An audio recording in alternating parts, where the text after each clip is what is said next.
Oi, gente, tudo bem? Estou de volta com a graça de Deus. Hoje nós vamos ler 19, 20 e 21 de 1 Samuel. Mas antes vamos orar. E antes de orar, eu gostaria de pedir a vocês que, se o Senhor tocar em seus corações, compartilhem essa palavra. Vocês não pagam nada e vão compartilhar a palavra do Senhor para outras pessoas que precisam, tá? Então vamos orar antes de começar a leitura, tá, gente? Vocês abaixam suas cabeças, fechem seus olhos e vamos orar. Pai querido, estamos na tua presença, Pai. E em nome de Jesus, peço perdão, Senhor, por todos os meus pecados. Te agradeço, Senhor, por mais este dia, por poder estar aqui e mais uma vez ler o seu sagrado livro, Senhor. Obrigado, Pai, por nos ajudar, por nos sustentar, por nos dar coragem e ânimo para continuar com a leitura da Bíblia. Obrigado, Senhor, por tudo. Obrigado por o nosso alimento. O Senhor nos dá todos os dias. Obrigado pela nossa salvação em Cristo Jesus. Obrigado por nos proteger, Pai. E peço ao Senhor que olhem, Senhor, pelas pessoas da Turquia que, por causa daquele terremoto, né, que aconteceu, já muitas vidas se foram e eu peço ao Senhor que dê o consolo para as pessoas que perderam seus entes queridos. Protejam eles, Pai. Vemos que é muito triste, Senhor. Muito triste o que aconteceu lá. Mas te pedimos que o Senhor dê o conforto no coração de cada um que perdeu seus familiares. Olhem por todos lá da Turquia, da Síria e também pelos países que estão em guerra, Senhor. Cuida de cada pessoa, Pai. E sabemos, Senhor, que a ganância é tanta. Cada um quer mais o que é do outro. É muita ganância, Senhor. Isso é muito triste.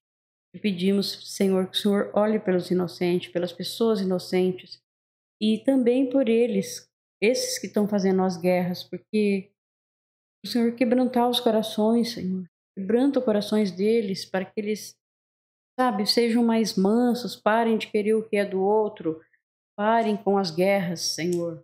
Olhe, Senhor, por todos. Olhe também, Senhor, para o nosso Brasil. Cuide de nós, Senhor. Peço ao Senhor que proteja, que abençoe e livre de todo o perigo, de todo o mal. Todos os nossos familiares, amigos, amigas, irmãos, irmãs e pastores. Olhe por todos nós, Pai. Fique conosco, nos oriente, nos dê entendimento, sabedoria, Senhor, para continuarmos sempre na Tua palavra. Pai. Cuide de nós, Senhor. E assim nós oramos em nome de Jesus. Amém. Então, gente, para quem não sabe, nós estamos lendo o Antigo Testamento. O Antigo Testamento, eles matavam, né, matavam ovelhas, matavam bois, todos os animaizinhos para pedir perdão, né, pelo pecado deles, né, de todos que faziam. E era muito difícil, porque não conseguia, porque a gente peca toda hora, né? Nós pecamos muito. E então o Senhor Jesus veio e ele cumpriu esta parte toda do Antigo Testamento. E hoje, assim que Jesus veio e morreu, ressuscitou, acabou ali a matança de bichos. Acabou por quê? Porque o Senhor, ele morreu de uma vez por todas para pagar de uma vez por todas os nossos pecados. Então todos aqueles que nele crer será salvo e herdará a vida eterna. Então, nós estamos lendo o Antigo Testamento para poder entender certinho quando chegar lá no Novo Testamento. porque o Antigo Testamento fala de Jesus de ponta a ponta. Eu acho que fala sempre de Jesus, desde Gênesis a Apocalipse. É só nós prestar bastante atenção, ler várias vezes e entender que o Senhor fala conosco, sempre, e nos mostra. Inclusive, se vocês verem, lembrarem, alguns que já ouviu, quando o Senhor pediu lá para os hebreus, para eles matarem, né, um cordeiro sem nenhum defeito, e passar, né, o sangue nos batentes das portas, que o anjo da morte lá ia passar, ia ver o sangue nas portas, então ele não ia entrar, não ia matar os primogênitos, né? Então, você vê que tudo leva, que desde o começo de Gênesis, leva sempre a nosso Senhor Jesus Cristo. Ele que foi perfeito, né? Ele nasceu, desceu, nunca pecou. Ele cumpriu tudo, nunca pecou. E agora nós somos, que aceitamos o Senhor como nosso único Senhor e Salvador, estamos cobertos pelo sangue dele. E nós só vamos para a morada celestial, para a vida eterna, se nós estivermos com ele. Eles que levará nós. Ele é o único, ele é o caminho, a verdade e a vida. Ninguém vai ao Pai se não for por ele, tá? Então vamos lá, vamos começar a leitura em 19 de 1 Samuel. Nós vamos ler 19, 20 e 21, tá? Então aqui, 19. Saul contou ao seu filho Jonatas e a todos os seus oficiais que ele planejava matar Davi. Mas Jonatas era muito amigo de Davi. Por isso lhe disse: o meu pai está planejando matar você. Amanhã cedo tenha cuidado. Esconda-se em algum lugar secreto e fique lá. Eu vou esperar pelo meu pai no caminho. Eu vou esperar pelo meu pai no campo em que você estiver escondido e vou falar com ele a seu respeito. Se descobrir alguma coisa, eu aviso você. Então Jonatas elogiou Davi para Saul e disse: meu pai, não faça nenhum mal ao servidor Davi, pois ele nunca lhe fez nenhum mal. Pelo contrário, tudo o que ele tem feito tem ajudado bastante o Senhor. Ele arriscou a própria vida quando matou Golias, e por meio dele o Senhor Deus conquistou uma grande vitória para Israel. O Senhor mesmo viu isso e ficou contente. Então, por que o Senhor, meu pai, faria mal a um homem inocente, matando Davi sem nenhuma razão? Saul atendeu o pedido de Jonatas e jurou em nome do Senhor, o Deus vivo, que Davi não seria morto. Então Jonatas chamou Davi e lhe contou tudo.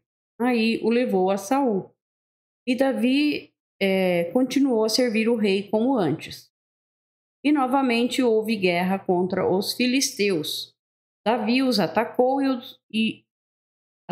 e derrotou tão completamente que eles fugiram.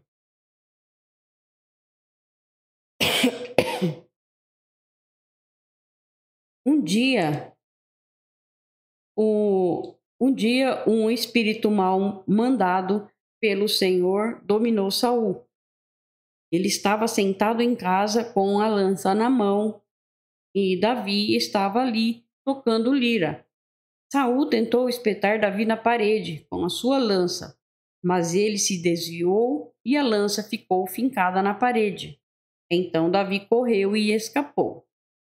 Naquela mesma noite, Saul mandou alguns homens vigiarem a casa de Davi para o matarem na manhã seguinte. Mical, a mulher de Davi, o avisou. Se você não fugir essa noite, amanhã estará morto. Aí ela desceu Davi por uma janela e ele correu e escapou. Então Mical pegou o ídolo protetor do lar e o deitou na cama. Pôs uma almofada feita de pelo de cabra na cabeça dele e o cobriu. Quando os homens de Saul foram pegar Davi, Mical disse que ele estava doente. Mas Saul mandou que voltasse lá e que eles mesmos vissem Davi. Tragam Davi aqui na sua cama. Eu o matarei, disse Saul. Eles entraram e acharam o ídolo do lar na cama e a almofada de pelo na cabeça, de cabra na cabeça dele. Então Saul perguntou a Mical: por que você me enganou assim e deixou o meu inimigo escapar? Ela respondeu: ele disse que me mataria se eu não o ajudasse a fugir. Davi escapou, foi para Ramá e contou a Samuel tudo o que Saul tinha feito contra ele. Depois ele e Samuel foram para a casa dos profetas e ficaram lá. Saul ficou sabendo que Davi estava na casa dos profetas em Ramá e mandou alguns homens lá para prendê-lo. Quando eles chegaram, viram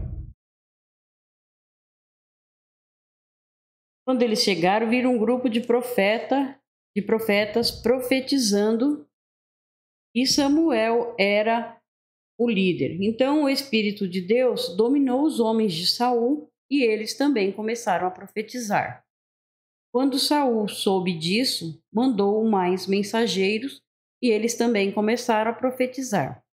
Então mandou o mensageiro pela terceira vez e aconteceu a mesma coisa. Aí o próprio Saul foi a Ramá. Quando chegou a um poço grande na cidade de Seco, perguntou onde estavam Samuel e Davi. E lhe disseram que estavam na casa dos profetas. Enquanto Saul estava indo para lá, o Espírito de Deus o dominou também, e ele foi profetizando por todo o caminho, até chegar à casa dos profetas. Lá tirou a roupa e profetizou na presença de Samuel, e ficou deitado no chão, nu, o dia inteiro e a noite inteira. Foi assim que surgiu o seguinte ditado: será que Saul também virou profeta? Então nós terminamos o 19, vamos para o 20, mas eu vou tomar água primeiro.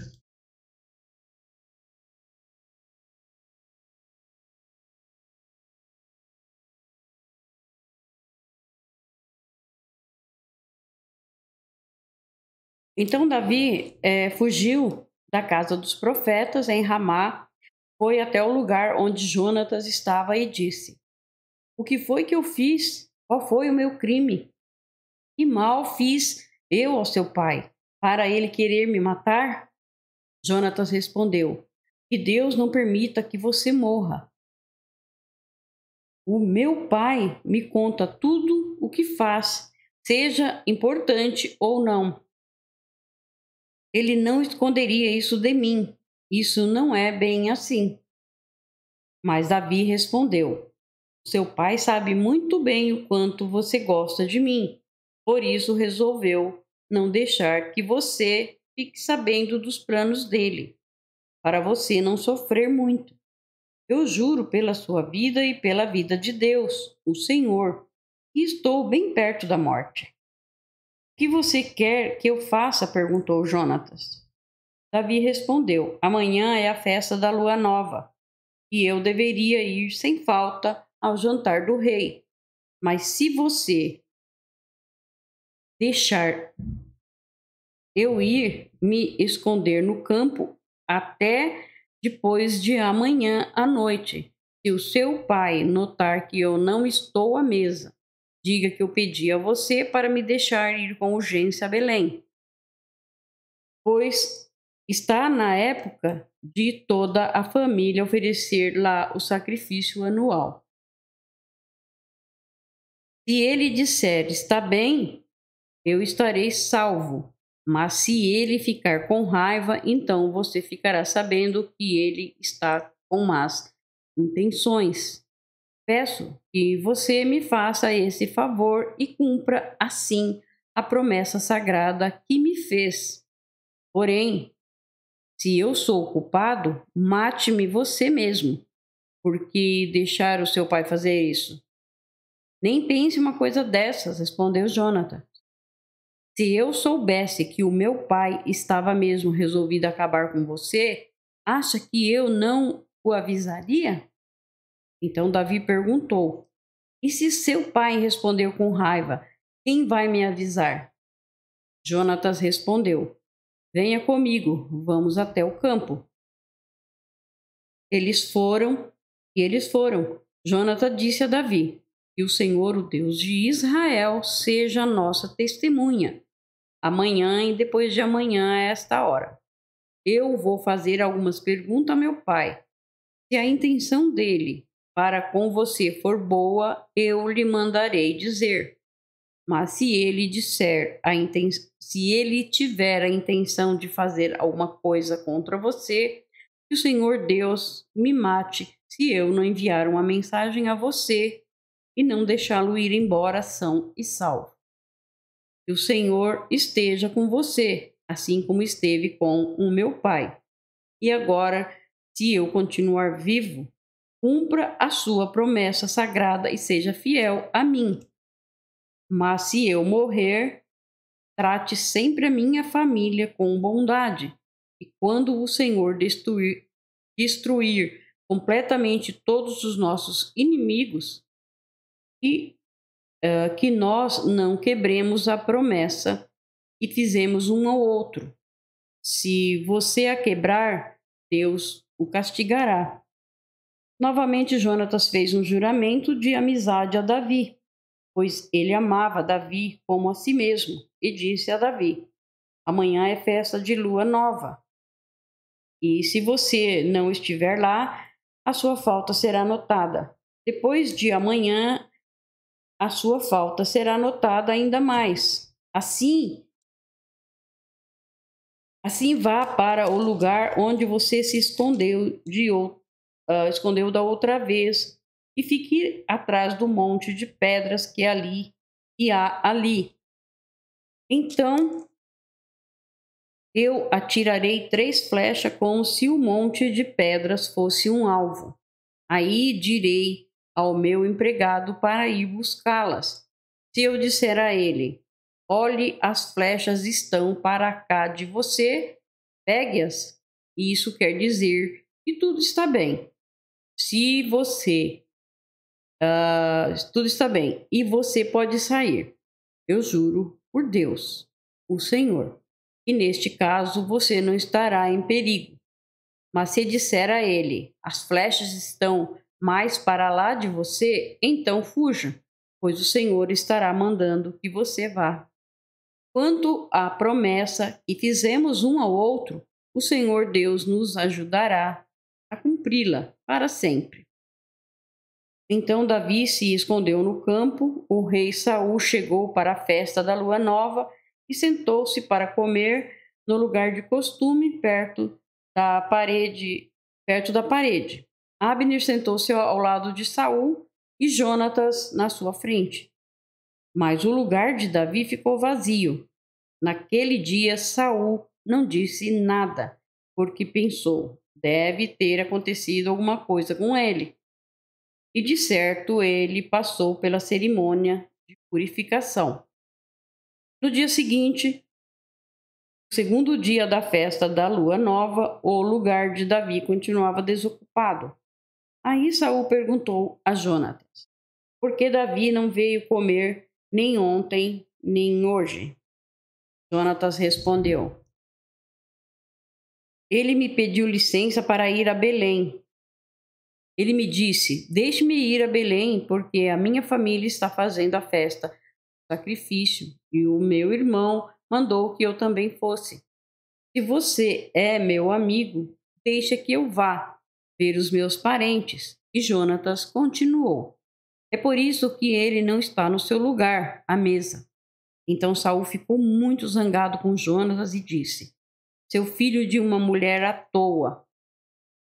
Agora eu sei que você passou para o lado de Davi, trazendo desonra para você e para sua mãe. Enquanto Davi for vivo, você não será rei desse país. Vá agora e traga-o aqui, porque é preciso que ele morra. Por que é que ele deve morrer? Perguntou Jonatas. O que foi que ele fez?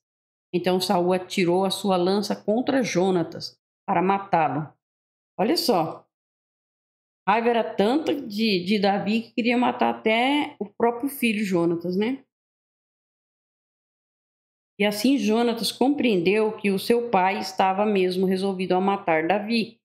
Jonatas levantou-se furioso da mesa e não comeu nada naquele dia, o segundo dia da festa da lua nova. Ele estava muito sentido porque Saul tinha insultado Davi. Na manhã seguinte, ele foi ao campo a fim de encontrar Davi, como tinham combinado. Levou consigo um rapazinho e disse: Corra e vá buscar as flechas que eu atirar. O rapaz correu e Jonatas atirou uma flecha que passou além dele. Quando o rapaz chegou ao lugar onde a flecha tinha caído, Jonatas gritou: A flecha caiu mais para lá de você. Não fique aí parado. Ande logo. O rapaz pegou as flechas e voltou para perto do seu patrão, não sabendo o que queria dizer tudo aquilo. Somente Jonatas e Davi sabiam. Aí Jonatas entregou as suas armas ao rapaz e mandou que a levasse de volta para a cidade. Depois que o rapaz foi embora, Davi saiu de trás do monte de pedra, jogou-se no chão, encostou o rosto na terra 3 vezes. Então eles se beijaram chorando, e a tristeza de Davi era maior do que a de Jonatas. Aí Jonatas disse a Davi: Deus esteja com você. O Senhor Deus fará com que você e eu e os seus descendentes e os meus cumpramos sempre a promessa sagrada que nós fizemos um ao outro. Então Davi partiu e Jonatas voltou para a cidade. Então terminamos o 20, vamos para o 21. Davi foi falar com o sacerdote Aimeleque em Nob. Foi falar com o sacerdote Aimeleque em Nob. O sacerdote saiu tremendo para se encontrar com Davi e disse: Por que é que você veio aqui sozinho? Davi respondeu: Estou aqui a serviço do rei. Ele ordenou que eu não deixasse ninguém saber o que ele me mandou fazer. Por isso mandei que os meus soldados fossem encontrar-se comigo em certo lugar. Agora diga, o que é que você tem para comer? Me dê uns 5 pães ou qualquer outra coisa que você tiver. O sacerdote disse: Eu não tenho pão comum, só pão sagrado. Você pode levá-lo, se é que já faz algum tempo que os seus soldados não tiveram relações sexuais. Davi respondeu: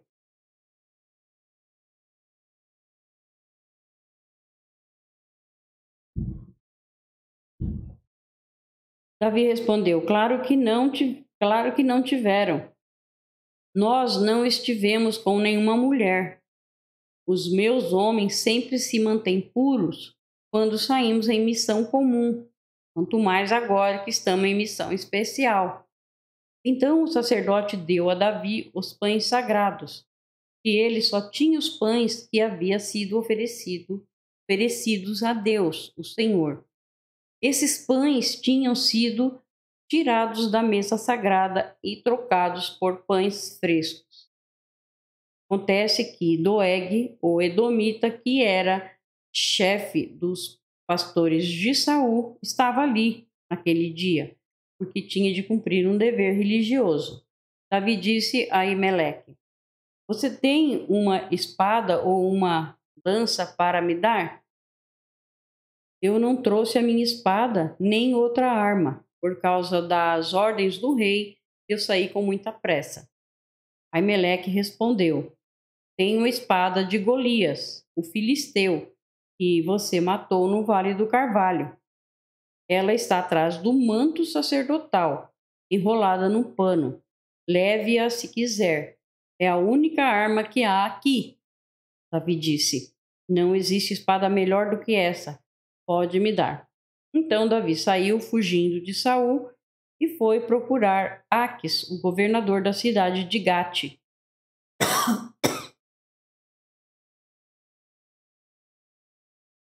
As autoridades da cidade disseram a Aques: Não há dúvida de que este é Davi, o rei da terra de Israel.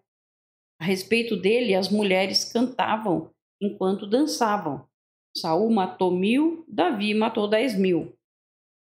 Davi assustou-se com as palavras deles e ficou com muito medo de Aques. Então, na frente de todos eles, fez de conta que estava louco. Quando tentaram segurá-lo, ele começou a agir como doido. Rabiscava os portões da cidade e deixava escorrer saliva pela barba. Então Aques disse aos seus oficiais: Este homem está louco. Por que o trouxeram para cá?